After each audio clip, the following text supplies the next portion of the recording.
Video ini bertujuan untuk menggambarkan pola pengasuhan pertumbuhan dan perkembangan anak berdasarkan usia.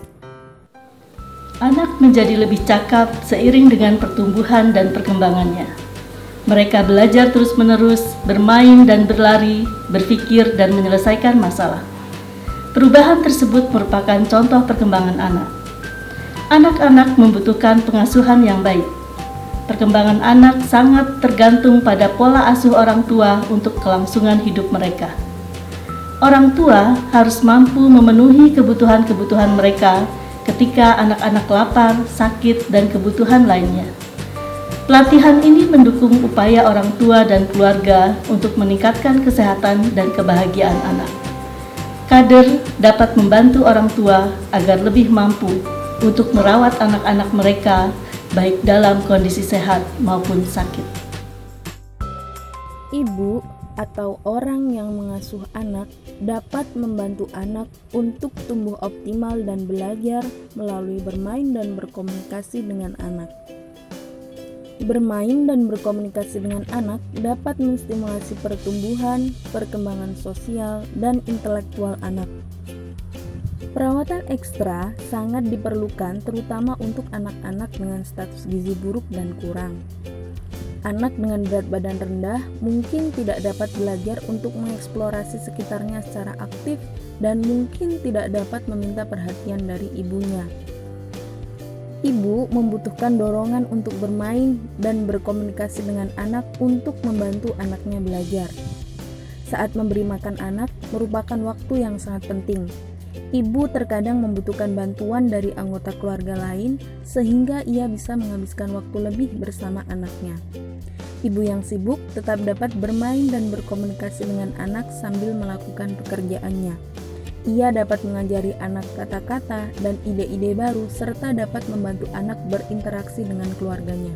Stimulasi yang bisa dilakukan oleh ibu atau pengasuh antara lain. Bayi baru lahir dapat belajar dan mendapatkan stimulasi dari ibu sejak awal. Ibu dapat berinteraksi dengan anak sejak lahir. Mengamati interaksi antara pengasuh dan anak merupakan keterampilan penting bagi kader. Kader dapat menilai bagaimana ibu berinteraksi pada anak dan bagaimana anak berhubungan dengan ibu yang akan mempengaruhi pola pengasuhan. Apabila bayi dibedong dengan rapat, kader menyarankan agar ibu membuka bedong sehingga dapat memberikan kesempatan pada bayi agar dapat dengan bebas melihat, mendengar, menggerakkan lengan dan kakinya, serta menyentuh ibu. Kontak kulit ke kulit sangat baik dan dapat menenangkan bayi. Ibu mungkin tidak sensitif atau tidak menyadari isyarat atau mungkin salah mengartikan isyarat yang diberikan anak.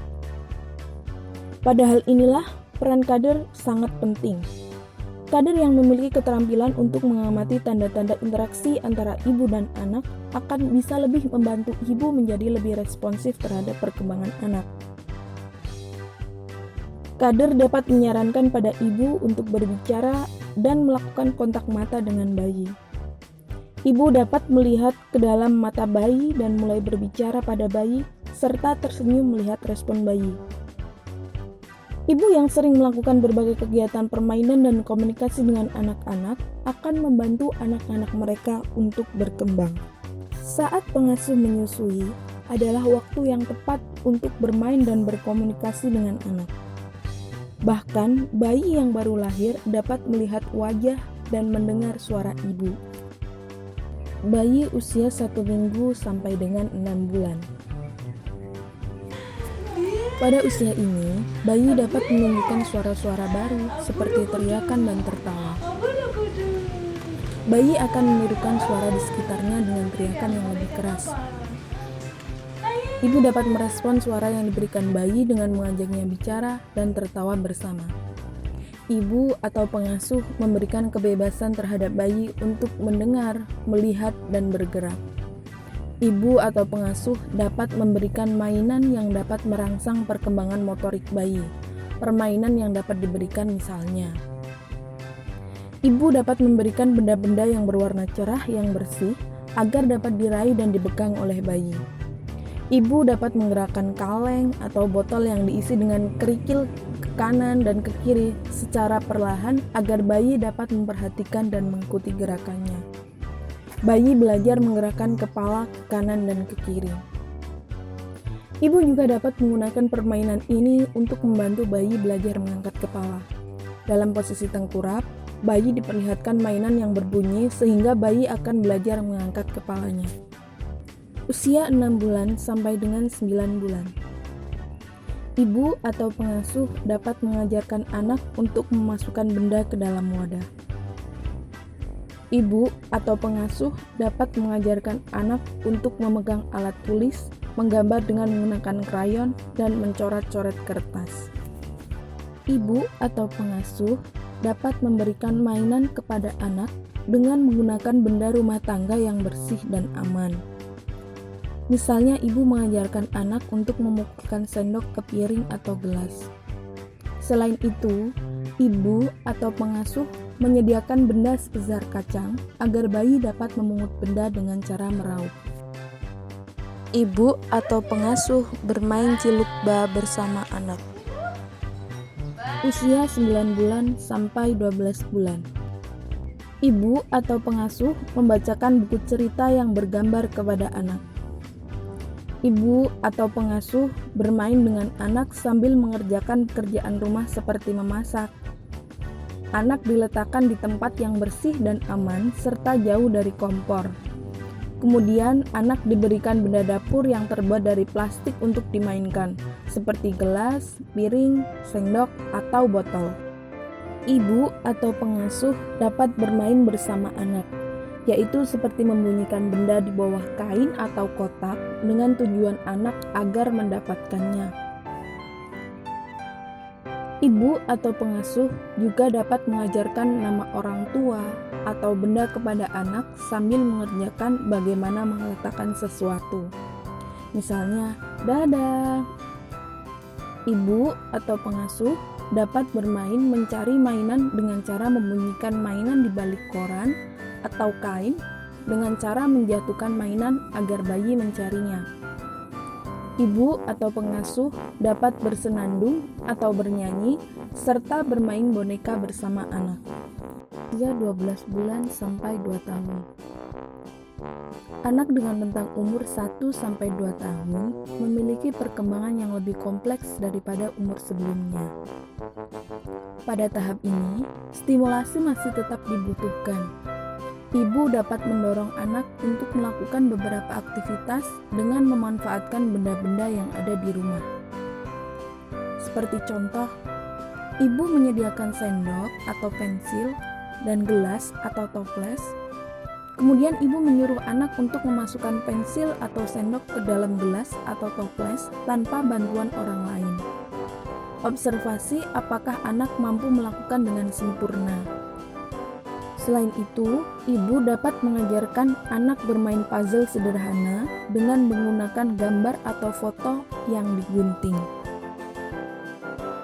Anak pada usia ini juga sudah mampu untuk mengidentifikasi gambar maupun warna yang ada. Sediakan buku bergambar maupun poster yang berisi gambar-gambar. Lalu tunjuklah beberapa gambar dan minta anak untuk menyebutkan gambar apakah itu. Ibu atau pengasuh dapat mengajarkan anak berjalan untuk naik dan turun tangga. Ibu atau pengasuh bermain melempar dan menangkap bola dengan anak. Mengajarkan anak cara memegang sendok untuk makan. Mengajarkan anak merawat boneka seperti menggendong boneka, memberi makan, menyayangi, dan menina bobokkan. Mengajak anak berjalan-jalan ke tempat umum. Walaupun ibu sibuk melakukan kegiatan sehari-hari, tetapi masih bisa memberikan stimulasi kepada anak, yaitu dengan cara melibatkan anak dalam kegiatan tersebut. Seperti contoh, ketika ibu sedang mencuci baju, biarkan anak bermain dengan mainannya. Bermain dengan mainan air di dalam ember cucian bersama ibu. Kemudian, jika ibu sedang melipat kain, minta anak untuk membantu dengan cara memberikan kain kepada ibu. Ibu bisa juga mengajarkan anak untuk meniru pekerjaan rumah yang sederhana. seperti mengelap tumpahan air di lantai atau mengelap debu dengan sulak atau kemoceng. Hal lain yang dapat ibu mulai ajarkan ketika waktunya makan mulai, ajarkan anak cara memegang sendok yang benar. Atau ibu bisa bermain bersama menggunakan barang sederhana seperti membuat rumah dari kardus bekas dan membiarkan anak untuk mewarnai rumah kardusnya. Ibu, jangan lupa ya untuk tetap memberikan kesempatan kepada anak untuk mendapatkan banyak teman. Ajarkan anak untuk berinteraksi dengan teman sebayanya dengan mengajarkan permainan sederhana atau menyanyi bersama. Sebenarnya banyak sekali yang bisa kita lakukan untuk memberikan stimulasi kepada anak sesuai usianya. Yang terpenting adalah memastikan anak belajar sambil bermain bersama orang tuanya atau teman sebayanya. Anak yang gembira akan lebih aktif dalam melakukan aktivitasnya. Dengan pelatihan ini diharapkan dapat meningkatkan pengetahuan dan keterampilan kader dalam membantu pengasuh melakukan kegiatan-kegiatan yang dapat dilakukan anak dalam rangka meningkatkan pertumbuhan dan perkembangan mereka. Dengan melakukan konseling pada pengasuh, kader akan dapat memberikan saran kepada pengasuh terkait kegiatan pemberian makan pada anak, permainan baru, dan berkomunikasi untuk mendukung pertumbuhan anak.